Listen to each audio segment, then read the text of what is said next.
Talo fatu sa moa le atu pele le foi taimi le fiafi ia lo leo e fai ma fonga tau moli foi o le au va nei le tato sike e ministry au kiloni nei ia o una le tua ia ma uso foi pe no mato ngalu le fatasi ia le ngata foi lea ia o le fatai ulu foi tato sike e mis foi ia o le au nanga le kako Global Kingdom TV fai ona ina atu ai le tato pokalame ia stofi taitasi ia matou te faatalofa atu ma ofo alofa atu le suafa manu malo keriso lo tatou alii ma lo tatou faaola e suafa lava lea ua fai ona tatou fesilafai ai ma tatou aeae ai ia faapena foʻi ona tatou feofoofo alofa ai ona o le aga lelei ma vaavega e faia e le atua e ala ia keriso iesu e foi lea faatalofa atu ia auna le atua e la tu fatua le ngatu foi lea ia le ofengo le ngopa ia tofi le tua mai kalesia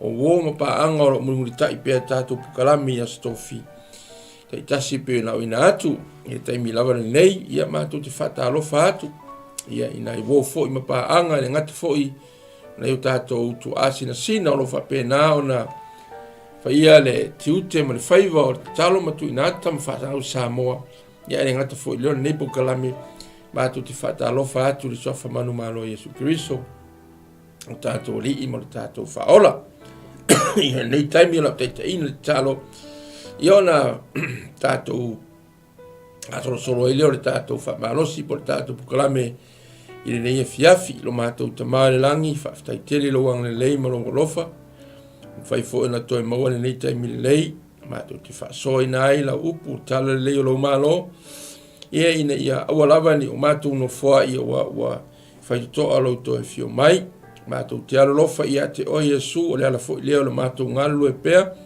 ua ana e poloa ia i matou ia matou tala i pea lau tala lelei se ia o i le aso te toe faali mai ai ma toe fio faalua mai ai mo i matou ua e nofo tupu lenei lalolagi pe afai e le ui matou ma le afe i matou o le oti matou te faafetaitele Iesu ono no lofa ia i matou e te le tuuna i matou oti aua o lo ola lau afioga e taʻitaʻina ai i matou atou tatalo foʻi o ai se tasi talaina lona loto lenei afiafi le atua e faalogologo ma sea foʻi ma mafuta mai le polokalame lenei afiafi tamae matou te faafetai ma viia oe lo matou atua lo matou tamae ia lau faauga le atua e lau auauna le faatauvaa le ilosa mea e faalagolago i lou agaga paia fesoasoani ma iai lana faauʻuga u foʻi le atua auauna foʻi a mai poreta ma le aunaga le Global Kingdom TV faafetaitele i aunaga le atua o mea alofa ua e tuuina mai mo i matou o faiva ma tiute o au lava ia Iesu o le matou tatalo foʻi le viiga iā te oe lenei afiafi ia e tumau pea lo matou faatauvaa ona o Iesu lelei amene amene ia afai wa toa ki mai laula au po lo mota fo i mo laula ne fia ma tu te fatalo fatu io le nei vai taimi wa tato yai taimi o le tau mafana ia pena fo io na tato fa itete pea on e taimi ta lo wangiangi mai ai le savili ia te wa po ia tato i se taimi ia ona tato ia fo ila ia le oni fa mai ia o tatou lava fa tamala e le vai taimi ia o tatou ia i taimi o le pisi o awala o le feo ingo o ala o sai lungo ala tele le ngata ele o fitau lai ingo shopping center ia te tatou le anga le atua tatou matala i le vai tau ia vai se si pa ufo i se akukupe o nga whaango fo i le o kirisimasi ma le tau sanga fou aua so nga feo ai ai mana ia le taimi le le ta faonga ia ma kwa ko fai tau fa le ia inisi meo au tu spa ia o fa na ngalo mai la mtanga le tau sanga o le tato pukalame le fiafi lo fa au pe tu si ngalo ngalo no tau pe to su fitu sei o lo su ono ile fa au talaina fa pe o Iesu lava le mafua anga o nei mea uma Jesus is the reasons of all things pe ona tato ia i tala wa fa i ma tato faitauina foʻi le amatanga i le pipili faapena ona ofo atu i ai e petelu ma Ioane le suafa o Iesu tulaʻi ma savali ia ma oso ma alu ma vivi le malu ia o le viinga o le atua te ilo sa moa le atunu pele pe ona fai atu foi le lipo kalame ma le tata longo ia i le upu lea wa ngangana i to tele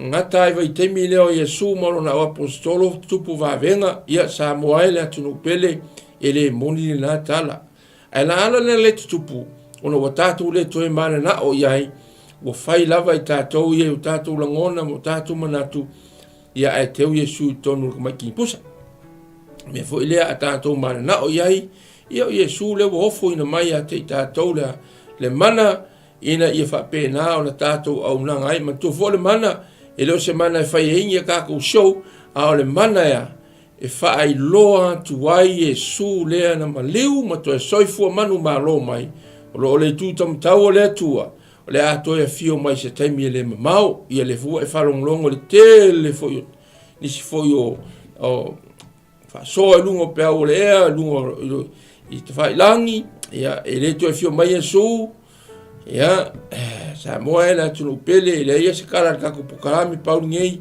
whai tau pea tātou tuspa ia tātou tilo pe ia o ilo foi le so kako nga ola ia vai kaimina tusia ia ona le tuar tuspa ia ia failo wa tusia ia kako fa time talia mata to mulmulta ia ia ai ro kako ko suio me o mona tusina ona le tua mai le inspire ile nganga pa ia le tua e foi la le nefia fifa o ina pe ona ole manatu o Israelu ole mele o tupu o semana o Petelu mo Ioani wa la yo na tu pili nei a fe mai le fatalanga a Ioani a Petelu ele ai ele o se mana po o se mio ua atua po ua makuai makaukia le ami o tonu ma ua ai o ia lea na fasa ta roina na tu inatu o to limo tangata no ese malato fasa ta roina fa ta tauru le la au o ia lea na tupu ai va venga o ia foi lea na savali et pili nei taru fana mai ma o fa pena ona tau mo fai ai la ia ole tu stala e mo moli mai ai le va fe ai ma le va fe lo ai Israelu ma lo tato wa tua ala ya Keriso Yesu ma tu foi tero tu singa nei o tu si ile ngato ngalwenga la apostolo i men stupu ya le va lava le tua mo no no Israel lo ia ile sona matango fie mo tato e apalai mai mo tato ia tato te ola ma pa pena ona fau ilo tato o langa ona le tua me foi la le faftai le tua o lo ola pela na fionga pa ia il fa ipu sulfitu le nafa mai a le nei lau soe o wilo na faya o tau ma le lei loa fa pe foi o tau ali o ia mea na mua i fa ilo mai le tua i fonga na profeta o malava e ti ngare Keriso fa pe lava on fa tau nuina ia o le nei na salamo ia o tau ma o tau li liu ina ia solo e sea o tau sala ina ia o mai o tau sanga file muai mai lumo le lii ina ia awina mai o ia le na mua itala ina ia te o tau o Yesu Keriso lea e te tau na nofo ia i le langi se ia o i tau sanga i toi fota ia i mea o malava o feta lai mai ai le atua i fonga o ana profeta pa ia o malava talu mai ana mua ia le foi lau kako koe kilkilo i sa moa le atu no pele pe ano fai atu lo iei lawa nai mau i olo faali mai ai a te itatou ma momoli mai a te oe malo fina ngalo e to e fio mai Yesu e le e fio whaalua mai Yesu o lea nama e le tu tamatau o tatu tamai Yesu lea vai atu Petelu lea so lea mai Ioane ia e kau kou saramo sa o kou whaia mane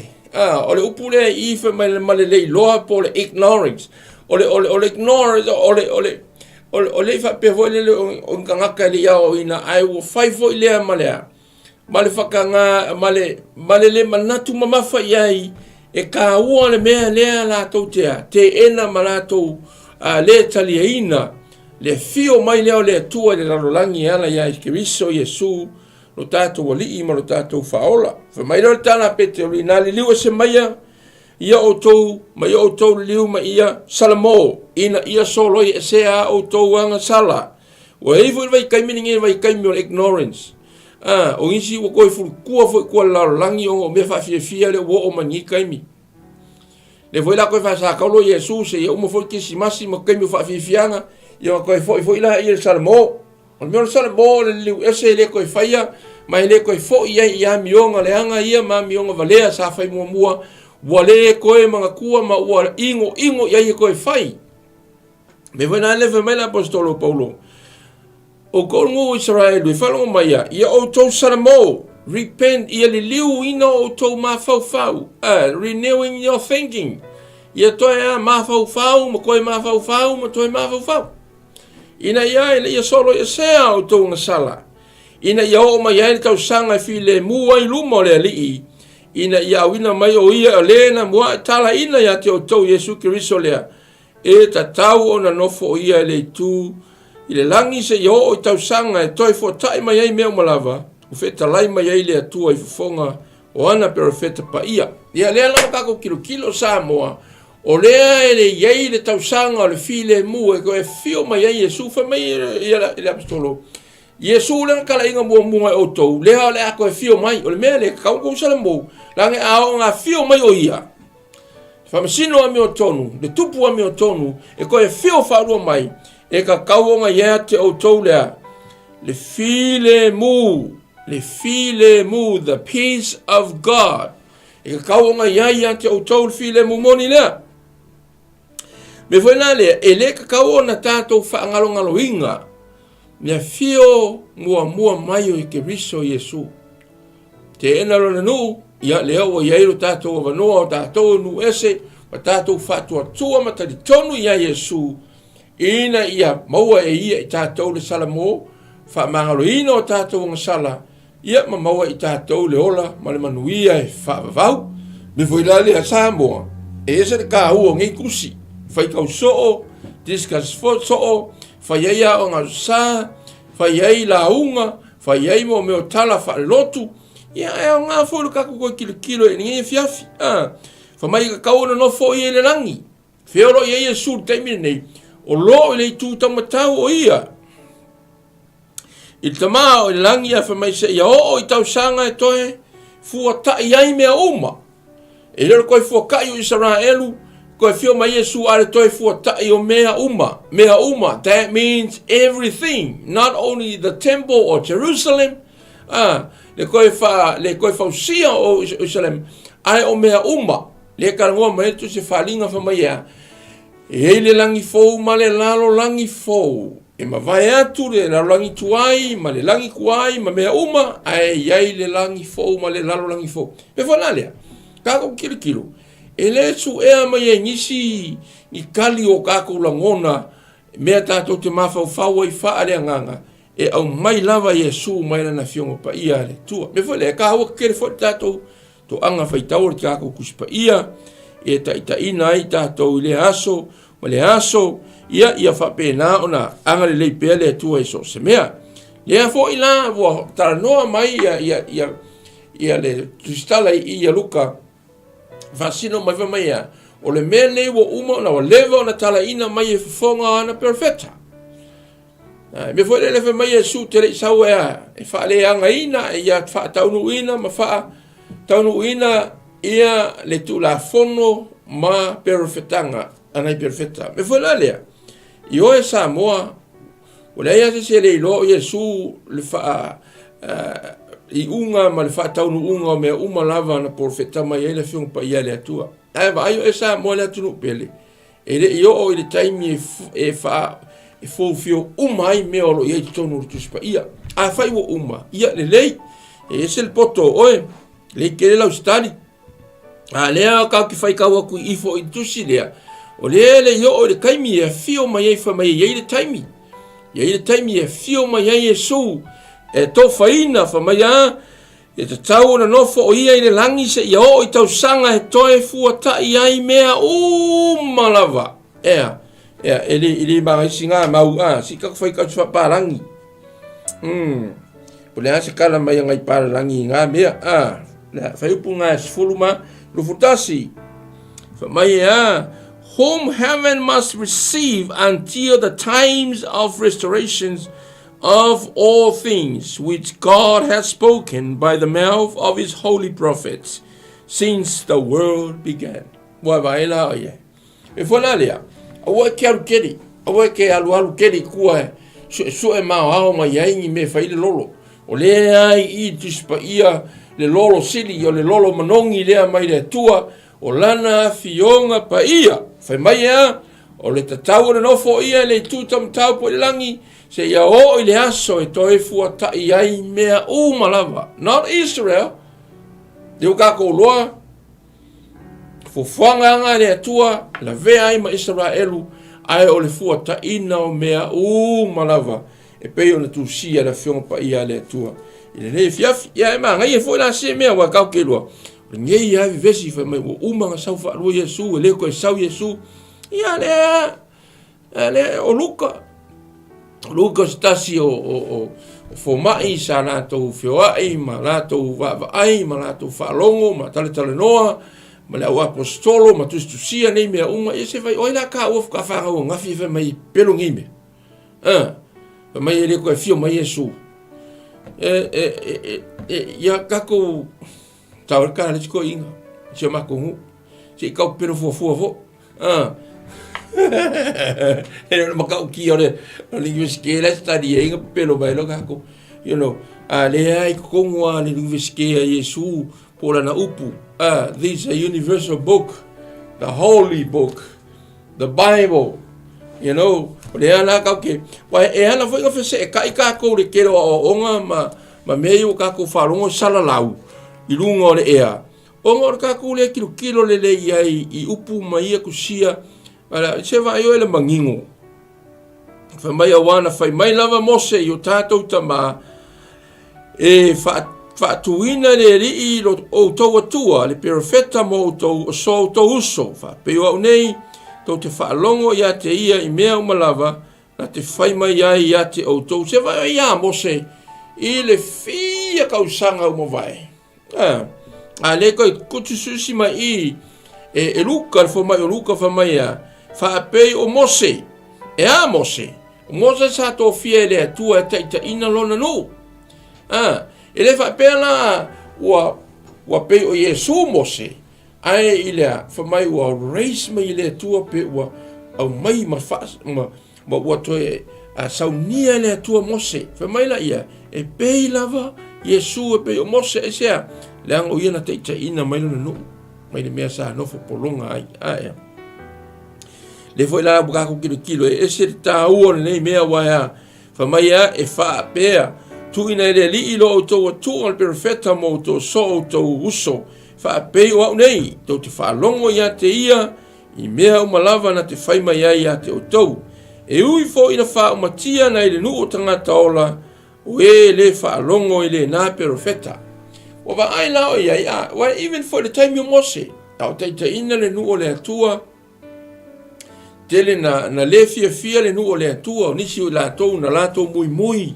nisi la to la to fia ka ngolima wa la to fia fa o matia le o na le tua e o foi la te mi le Yesu fa mai le perfetta fa mai e fa tu ina mai le li ilo tu se tasi o perfetta e pei o mose te ina le nu o Yesu la sa o tai le ngata o le nu o Israel e ia le tusi le tato te fai tau ina ma tusia ai le lalo langi atoa o Yesu lava lea Jesus is the reasons of all things o Yesu o le mafuanga o mea umalava langa ngale Yesu le ia ma se mea lia li mai ngi li fai ia le tua ele ia li mai en ala na ia ono ye ono Yesu tele ka ua kele awa le fu ko mai I mose la se mamao mose mai Yesu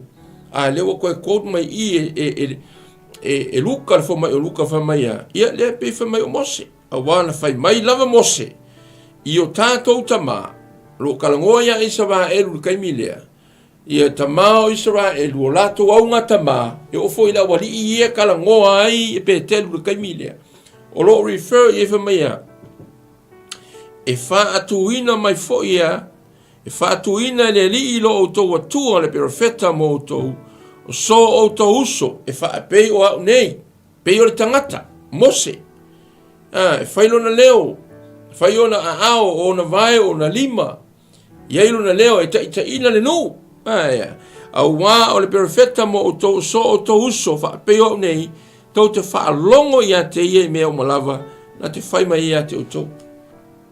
Wai o le ka ua i o le mea lea, awa anga le hainga i Yesu, o whea le mea o le a kako whisuru wha i aile ngi o langa ma le neila rangi. Ne vo le maha ia lapta inga la apostolo. Whai atu i ai i Saraelu, mga umia o kou salamo inga ia solo i sea o tonga sala. Walanga le o mai tausanga o le file mu po le tausanga o le koe wha atuina ma le toi wha ato otoina o mea uma ia i luma o le rii ia wakakau nga ve sea tātou wanga anga sala e le ola i le anga sala wal melengi o isi e pivoi le e whaisisen mele o le anga sala e lele ia e lewa i kaimi e ke ua fo i lewa i kaimi whapenga ha ai tātou ta talo i le atua ina ia maua i tātou le loto le ina ia maua i tātou le suia ino tātou mawhau ina ia tātou Salamo le mea kaurua lea. O Salamo o le sui o le mawhau o si. O lewanga whaalongo i le upo Salamo. Alai whaia. E o mai le aso le ngei. Le o langa lea le usi ka i whaalonga ka. Ko mumu mai le fia kausanga le koru sa furu, whaasa furu, lima kausanga kalwai. Le o mai le aso le ngei o whai. E whapenga fo isa na elu. Mea ia o le songa na i le kwhea i Samoa.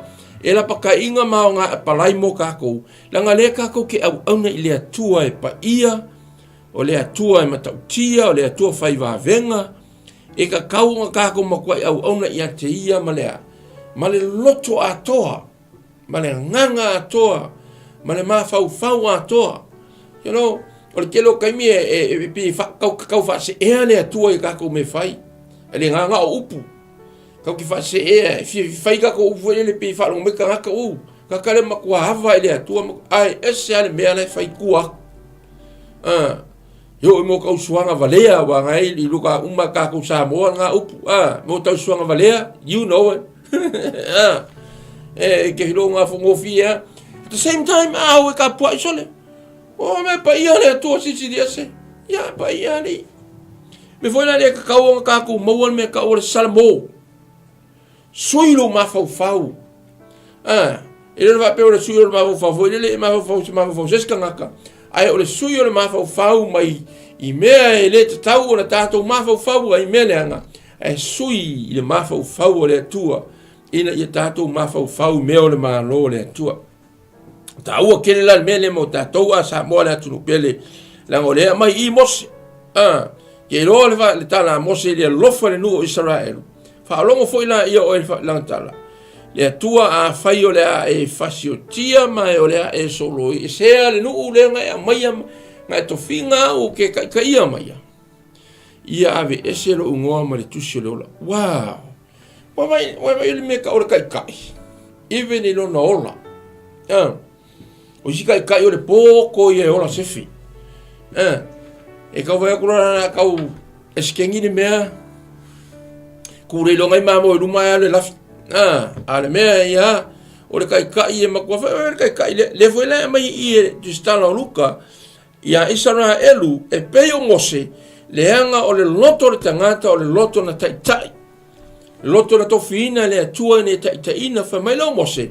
Leo kua mai luka i wha mai e peo Mose. Nga wheta lai mai a Mose wala tasi fo i le perfecta Mose wha mai a. E toi whaatuina mai e le atua se tasi peo Mose. Ile fa pena ua pei Mose o Yesu o lentua ai o hala o taita inga ma le sustai ile fina ngalo ma le vala au le atua. Me vola le ka foi a Mose sefe belingo, you know. Se kai le kele. Ki nga fa longo aku Mose le.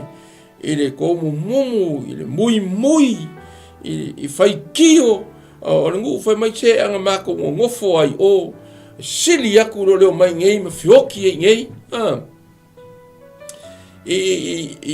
Oi kupiko ia ole akalanga.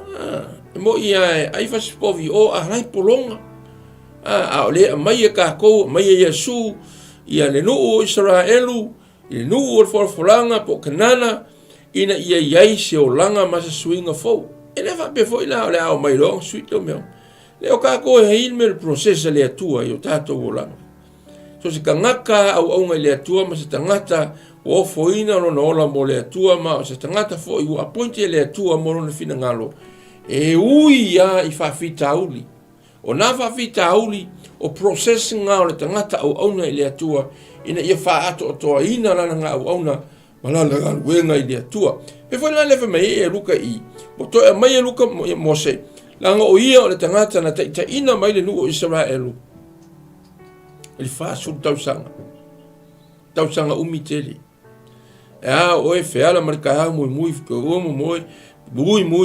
ia so uma. Ali é sai falongo lang tala. Fai ore a vesea le nu le tua ia avsidi ai le sefer ngu a vese longo. Le tusi malona ngo le tusi lo. O falongo o fitala inga Yesu lungo sa tau. Lo tamai. Fama ngalo atu ia ilato. Wala ko kele lol me la ilato te fai. Me foi le ia ka ko lo sa mo na tunu pele. Le nga mai le tu le upu foi le yes o Israelu lo tu si ai. Ia e nga le sona le mo tato. O taimi tato te tapua ia ile tua ma o foi na tato wola mo le tua. Ia o taimi ia tātou te manatua ai, ia whetalainga lea tui whamea, na o ai na wha o matia, na ile nu o tangata ola o malawa, o ele whalongo le nei perfeta. O perfeta o mafoi, e na whai mai, e a fua ia Samuelu, ma e ua muri mai, o i lātou malawa ia o mua i whailo mai i lātou nei aso, o whanau o tau ale au perfeta, ma le whea ngainga sa whaia lea tua, ma o tātou ta maa, o whapea mai a Abramo, ia le o mai fo ia Abramo, se tasi fo o whamanianga ia Israelu, tasi le tama o le whatotua, lo whapena fo i na toia mai e luka i whamaya, o whanau o tau ala profeta o le whengainga, sa whaia le atua, ma o tātou tama o whapea mai a Abramo, so lau whanau fo i, e manu ia ai a inga lava o le larolangu. O lo tala no foi, tala noa mai a Abramo, o ia o sa tamaya, e loa le atua, e tala noa ma le atua, ke loa e Abramo le ikusia kuspaia. Ai ke loa, o tangata fie i tala noa i le atua. Kako, o kako siasa, kako e kalangoa i le atua langa, o kako kalangoa. O yen mea lea, ma le written books lea, po le menu lea kako, o le mea lao le maali e le mea. O kako whalango lango la kamale, o se asa ai kako whai kapa. Ai vai o e nei perfeta, ele i kerengi alako kusi, ai kalangoa i le atua directed, mo le taita inga le nganga le atua mai a te ilatou. Ma ai fo esi mea lea wa le fuko e mai i Abramo, fa mai a, fai atu le ia Peteru. O ke loa o kunga ele e so ko ele loa Abramo foi, pi on ko loa Mose, stasi perfeta le atua na te ina mai whanonga Israelu le fuifa mai Mose a, e whaatu ina mai le atua, se pei o perfeta so o tō rau whanau, lo talanoia Yesu, e pei o Mose, ia le fuko koe o mai ifa mai munmuliane mai a Samuelu, e o mai ne aso le nei, au whaatu ina fo i whanau o tō rau perfeta. Vai, whaatu Peteru o kou whanau o le whengainga le atua.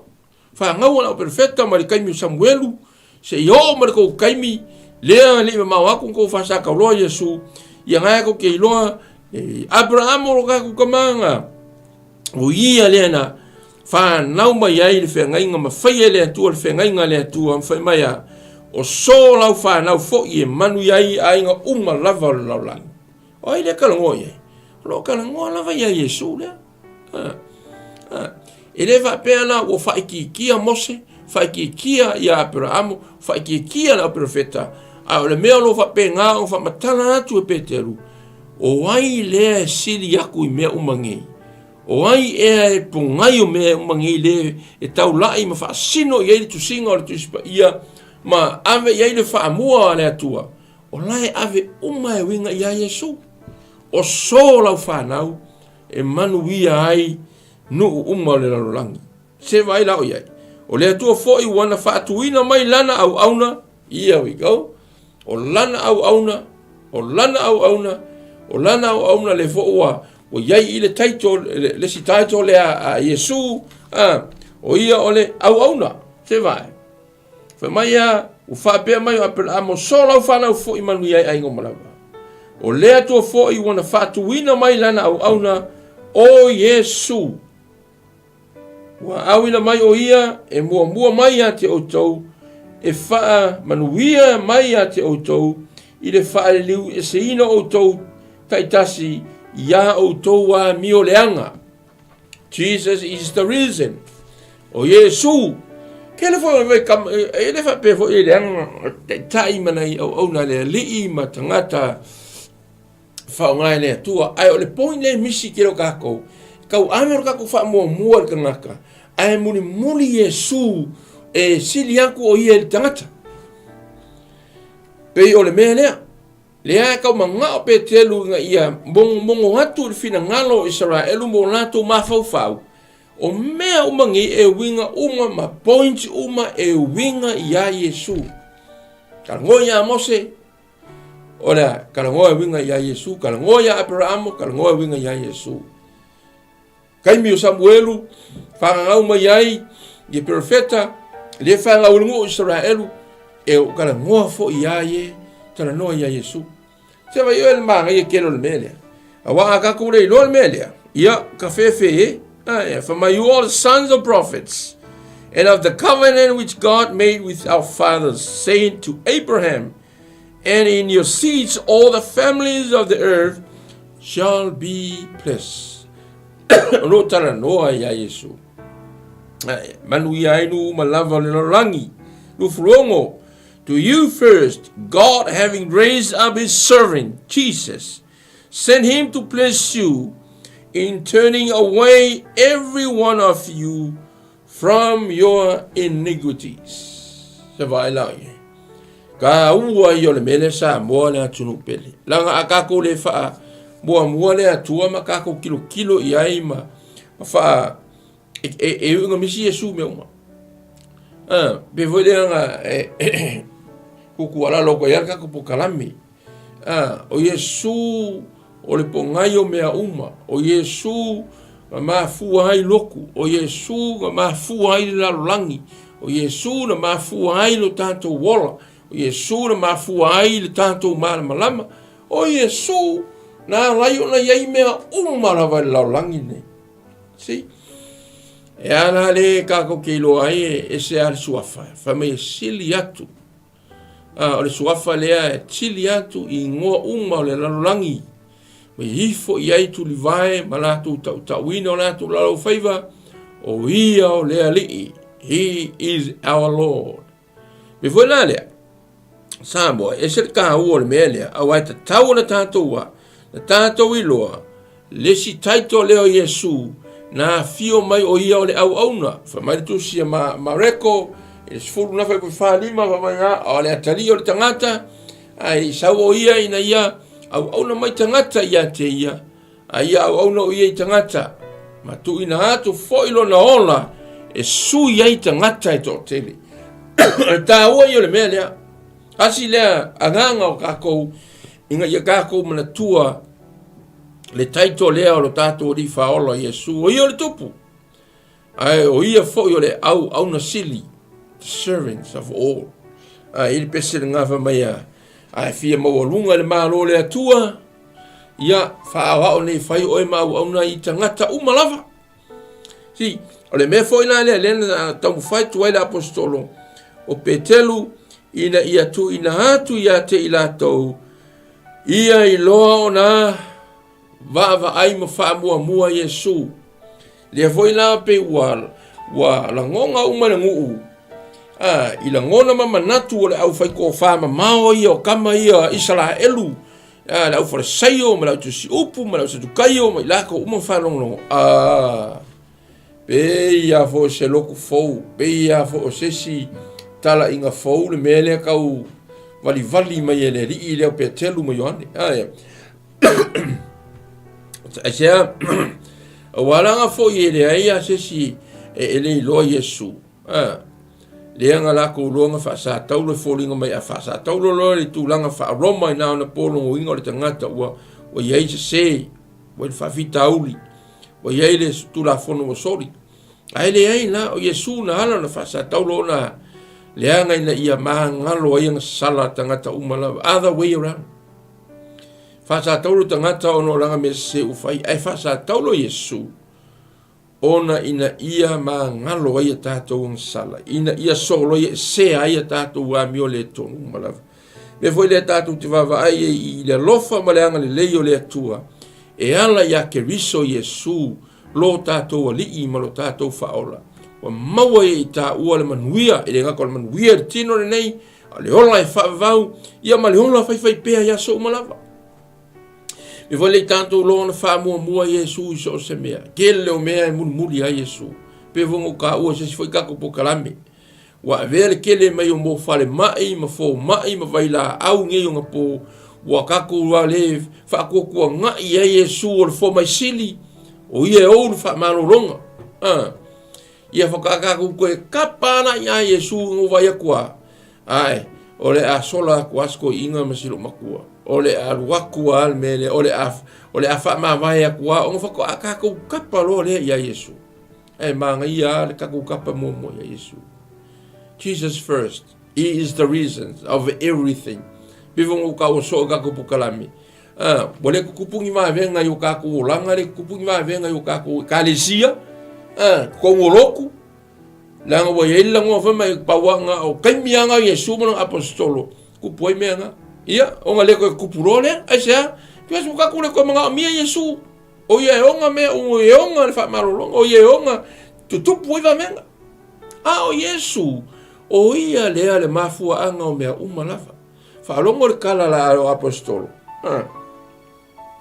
fa longo kala ngoa ngu sole fa inga ka malo pe ke luri mo yong makua pao ar ko lure makua ora paulayo ka kamio kongu ngi ka ko ave marca la Petro le ai ele o se ma mi o kon po se mana ma fua ai unha savali pilingi ai o tangata le nga fa sa taulo e o to no ia Yesu fa ka kaulunga la au le o ma fua ai ona tu la il pili Jesus is the reason ne voi la ka kula kala ke kisimasi ba ngai voi singa upu fa pe fa lupe ai kisimas Jesus is the reason of the season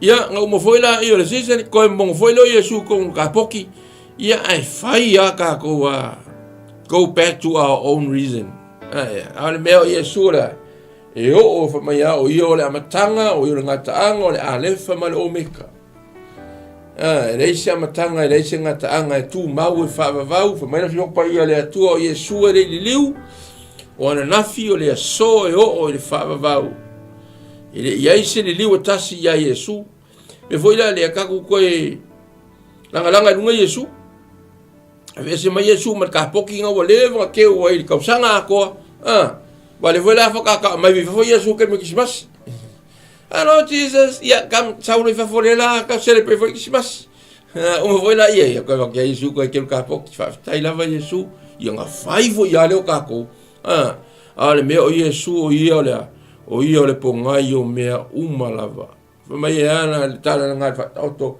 le vine fa mai Yesu lo tama le ngalu vine ia o le vine moni o to la no winga ia o ia source of everything le fa no fua mai le la pe ale pi le vine o Yesu the source of everything Jesus is the reason. Me foi la Samoa e ka ua ia ro ka ko kilo pe tatu tuspa ia fa ftai le atua i tusi sia o una le atua e nei perfetta nei faia onga nei formai nei ala to tusi ia e so swani di tatu sai di ring ai mo ka ko ia au ngi ngalo makua i fai tau le le tuspa ma ia si la ngona foi le wa ka ko fa longa ia ma ia ma ka pe ka ko fa manatu pe o le fionga pa ia le atua le ko mga omia se ko kusia e mga omia le fai kau ma koe fai kau ma koe fai kau i tātou mata whaaleanganga. Inga ia kāka uloa saoa, o lea e saoa tu spai. Inga pule ailo kāka i rangi o whaali liwinga, pa wale mea, pa ise whaali liwinga se se ki, o kāku se se ai. Na sila mea manga ia, o kāku fai kau ki, whai mai ale upoleti, whai mai a. Se ia o i le aso, e koe whaatu no unai, ma toi whaato atoa inai mea uma, ma toi tu whatasia i le atua mea uma, the day of restoration. Yeah.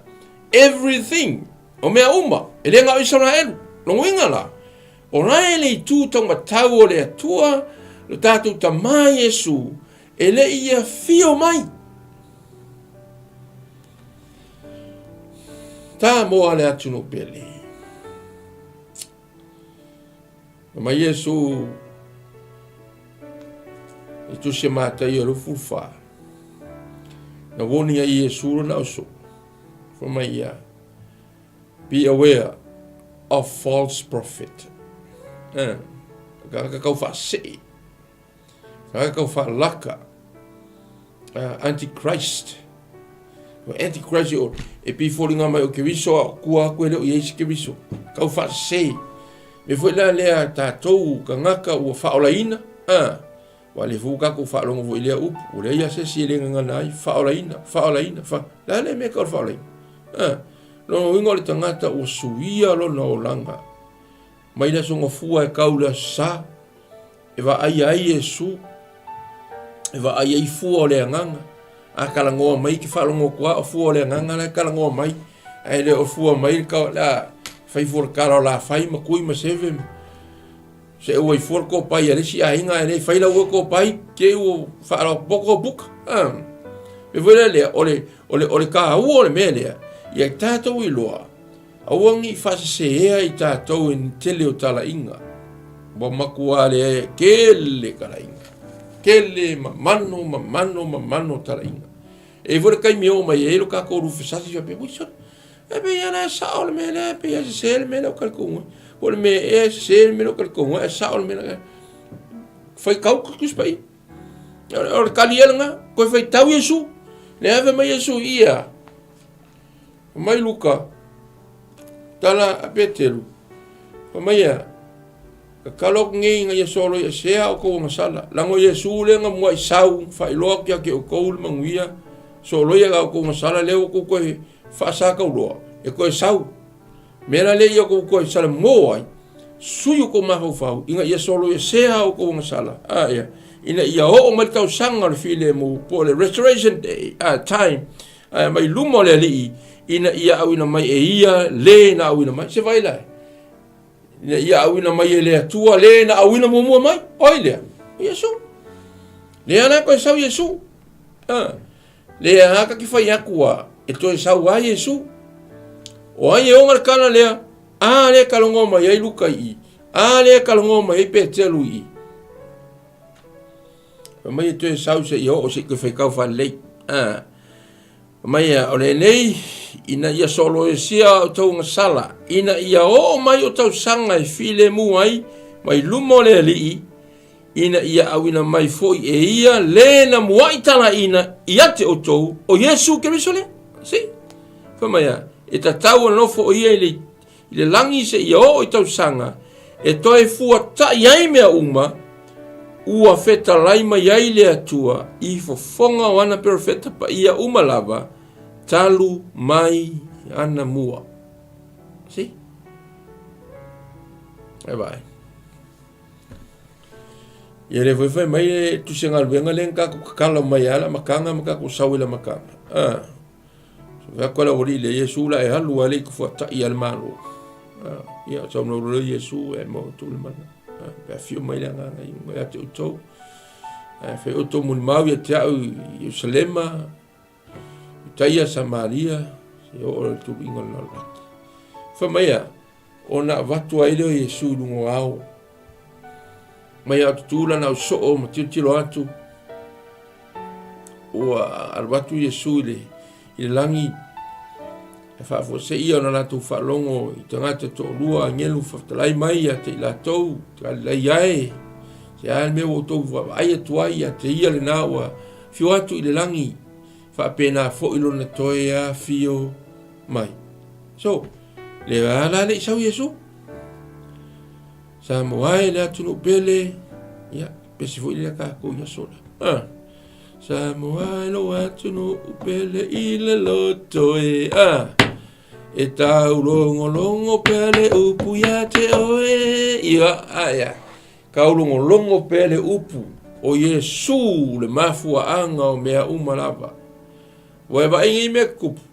Longo inga ya, lapta inga ina ia maua i tātou umalea, le salamo, e ka kau nga tātou, salamo, o le mea leo ki ofo ai, o le fionga pa ia lea tua, lea eo ngā mo kākou, e ta iala mo i tātou, ia ali ngi api e kau kia, e kākou ke au kakai whai tau li ke leo kai, o so mai lola i oa o nga fwoi ngai, ko singa no i kākou mawhau whau mo kākou roto, ia mwhapera, oi, o le sao la lea, ale sao atu ispa ia ia nga le leile tua te talo mai lona nga pa ia so soani tatu te toi fai tau ina ia tato i loa o e se la le mata ngo fie le fionga pa ia le tua vai la le mele fa mai o le tua foi wana fatu ina mai lana au no Yesu wa au ina mai o ia mo mai ate o tou fa manuia mai ate o tou le fa liwe se ina o tou te dotasi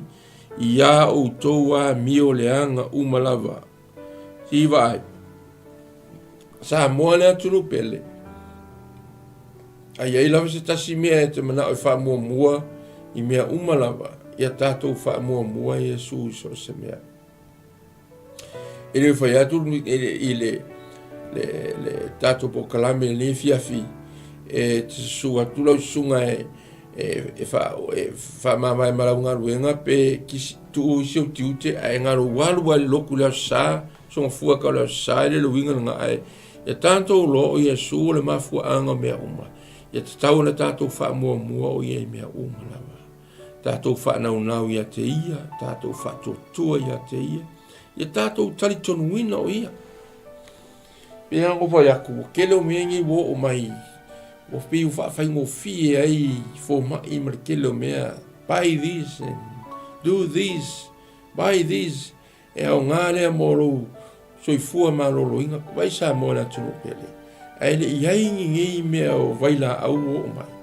va wa le suafa sa vali ai pili sa ku ai feoki sa tu li ke mongi sa o ke ai le pela sa alu ai le mai vivela sa kaukala i ka ngungu you know sa ese fafo sa pulo i ka kawasu e ani ngi vai kai ia o pe ang ufa langa pe o ia o ka ko ia me foi de ai o sua fale ia pe o ka sa o le nga kai mianga Yesu ma apostolo ku po ma me ale o ki fai ako e o mai le asungi o le taimi nei sa mo na tu pe o lo tupu pe va venga o lo tupu pe va venga o lo fai va venga pe Yesu le te loa lea na fasiotia e tangata i lunga na au ma toe fa sato loina tanu mia ma wa toe soi fu mai o lo le tu tam tau tatu tama o lo sa uni fo ia toe fio fa lo mai e foi le o lo fai va venga pe Yesu and Jesus is the reason of everything. Mai pe telu o Yesu lea na mafua ai o sa vali pili lea e ke lo o tala me Maria e yei mea va venga ele tu e fa tupu lo volanga ai o le avea foi malu tau ia te oi e le opo ni va venga e fa tanga i o le tu e te faia se va venga ia ai o le ai ma se me o se lu tau o le ai ni fa fita uli o le alua fa fe ngai o le a ino sia oi o le atu si lima tangata ia te oi te loe keep doing what are you doing now in Jesus name fai pe le mele le yo lo fai atu Yesu ia te oi te fai aua ke musu aua ke fiu aua ke musu wa aja le anga na vala wina i ta ua Yesu o yo la mpasa Yesu o ya mpasa ma lo le tua fel menga ke ia yu ngaluenga a onga fa tonga a inga o fe lava o oyo la mpasa le malo le tua Ia tu matila o oe ngā wala wina o Yesu. Ina ia whai oe ma au auna, ia whai oe ma ampasa. Ia e whaasolu ma e whai longa atu le malama lama o Yesu. Ia e whaasolu atu le alofa o Yesu. Ma ia nau ia ola seanganga. Ola seanganga. O le mea sili ngā mana kāua. Ke roe, te leo ngai tangata o fia ola o la tau nganga. A le mele kupungei. Wa kao e kākou lalo. Kao, maybe sometimes kao loku. You know, religious. Wa fia feola ka ngaka. Wa fia sa ili ka ngaka i li. Wa fia ngau ka ngaka inga ia se aku le skepu. Ili o langa au na mano langa faola ina faola. Wa kao mia mengi o loku. Meu churches, me foi lea. Kula mango. Ele loku era me ka finka ngaka i le o ngali o loku ia mako ko le mango au ona i ka ngaka so se mea. Uma loku la sa o fa sa lau kala le. Ya. La unga ka wa ku ya inga ka wa ku se ka le si ka ngo ia po i lava. Danga tele fa la ino next door. Ya. Ina ia ye lo tangata o Yesu le mafua anga me umala. Sa moa na tulu pele ma tau te alo lofa ia te oe. E lofa le tato pukalame e lofa Yesu ia te oe. Me foi le ala inga tata alongo pea ma se wha. E tato pukalame le ngata foi o CK Ministry. Ia o ministry e lofa pena na wha soa i lungo le tato Global Kingdom TV. I le tele le sosia o le upo le atua ta i lima ina ai tato. I le tātou au nanga i le atua malona whira. Me foi lea, aua e ke musua, aua e ke whai e fiu, ia e makua i ea, alu ia Yesu, o Yesu o kari, ke loe, so si ka ngaka alu ia Yesu, e iei me foi lea, e anga, ba Yesu a se mulu mea kia, whaasa kaulo o ia te ia. Si e whainkahana, ai aonga e masangi ai, ai, o nga ilolo la le. Me la le lo fetala mai Yesu. Ia fa pe nga foi ona maua i ka kou. Ngi fui vai tau ka ko yai, vai tau le kisimasi. Ia vai tau taimi o kele me fa fia o mai. Ia fa pe nga foi ona ka kou. Nga ku le tua me uma lava. You know, o ia o Yesu o ia le tatu tai i le tatu upu te ina i tatu ina upu. Ia so se mea tātou te iai. Fo ila ia. Mo i lato umalava o na le atua, whaftaile mafuta mai, le taimi le fiafi, tātou pukalame, o mapaanga, o uso matua whawhine, ia o o nei matua tua asina sina, ilo whapena o na mai moa mai, ma shea mai, ma futa mai, ia ave mata ua le upo le atua, o Yesu o le mafuanga. O Yesu o le mafuanga. Maku kala ngoa me stasi o taua inga. Ni mengi o meo mai. Mo meo eongi mai a me vaia mo meo kanaka o fioki kongo a inga i kongo poku kongo city room. You know, o kilo le mo vaia. E fifefe kanaka makua. Ia aleka alo solo ka meki. Aya o solo ka meki nge iku kongo ale fifefe kanaka makua. Oh God, oh my gosh. Wa pesol. Mai mo ka maki o. Ile o ke ka maki la me. Wa nga me o ikumanga. Mai ka maku, o maku afi fefelenga. Me foi le. Yesu ka ko mahova. Change our mindset. You know, o me o akai le. Fasingo mai o me vai so o iku. Ya le foi o ngofonga le ka alo ka maki. Wale ke ha como que soli como que o leico. Ora como que moia se leico fa fica como cu. Me cu me soli o leico. Soli, you know, ora ia fa fta ile tua. O Yesu, bo Eloinga la kalio mea. O Yesu, Jesus is the answer. O Yesu o talio mea uma. Que fiu kuri le hiku lo vai, lo masima, que fiu kuri le hiku ia i me que faia. Paulo me fefe ile hiku fefe ile nganga fefe ke mongi o le suafa Yesu Kristo le alo le tua soifua Yesu Kristo le suafa la valea fa penganga mai le tua ya te tatou mai ya Tātou te soli ai ngata maa ka lava male maa losi o le fili. Me foi lea ave maa oi le upo lea tua. Yesu ave maa oi. Tue va ai me tu sare fao ma kako koe kilu po ai le ise meo misi i oi. Le po misi a Yesu. Te mini ngi kai mi lo fai pe va venga a Yesu lo tupu va venga iso se mea. Ia ia o ngare mo i tātou umalava. Ia ngati foi lea ia va a. Alo foi il mafuta mai tātou pukalame i Australia. Ia mai si tua lorangi fa ma lo le o ona. Tātou lava nani au auna tau longo pea. E tala le lei o le upo le atua. So se tu vaenga le lorangi. Talo mai talo atu. Ia mau foi se malolonga. Ma se mafutanga le lei weekend. Ia foi lava le vi inga i le atua. Faftai le mafuta mai. Faftai talo mai. Faftai fa manosi mai. Ia mau e pere malosi e tu ina tuai la unanga mo tātou. Iunga tātou Global Kingdom TV. Foi whaftai le nau auna ia Pastor Mike Beretta man whatua ia ono la unanga le whatua au ia. Ale tātou Global Kingdom TV. Lo whapena o na watu ai tātou whaasalaunga ia stofitaitas. Ia vi ele antua. Foi le vi inga ia te ia. Ia tu mau pere tātou whatau waa ona o Yesu. Mena whai talo mātou tamale rangi whaftai la upu. O e au ina I mātou, o ina fo Israelu, ia le fo ua mai ma palai mai mo I mātou, o mātou lava o lau whanau whale nganga, maliu wai fo I le atua mo I mātou, tangata nu ese o mau ala mātou awala, ia ke oi Teriso Yesulu mātou li whaola. Whaftai e wano e fisosoani ma e tala no mai la ua fionga pa ia le ne fiafi.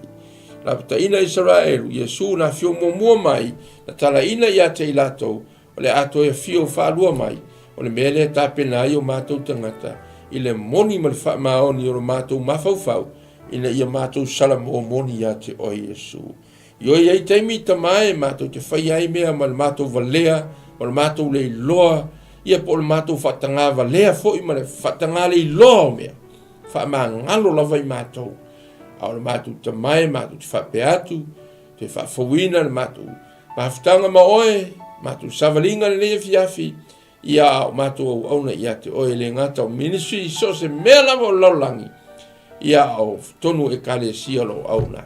Tamae mātou, talo whamuria fo I tama, I eo lo ta talo mai lungo nei, ala ata le atua, tu ina atua I mātou uma o eo whapenana whaasoa I la upu, vi ia o tamae mātou, talo fo I le lea fiafi, le suafo Yesu Keriso, le Nasareta, ia I le mana siri ese mawawenga o ai foi o lo le maua le manosi le ne fiafi o mātou te talo lo suafa Yesu I laufa malolonga ia te ilato o ai foi o ui ia ni te moni mangi nganga le hanga te tonu a inga o te tonu tangata tai totasi o mātou te talo lo suafa Yesu o oe marolo ai e tuli ai te moni ma le manosi le fili ia wha sao lo toina laufanau I lo suafa Yesu o mātou te talo. O mātou wala au antu ai. Fo I le vi inga ia te oe. Amen e ma amen. Thank you, Jesus. Ia, tātou te whiloa I la mai as fau. Nia le tua. Whase fua Samoa.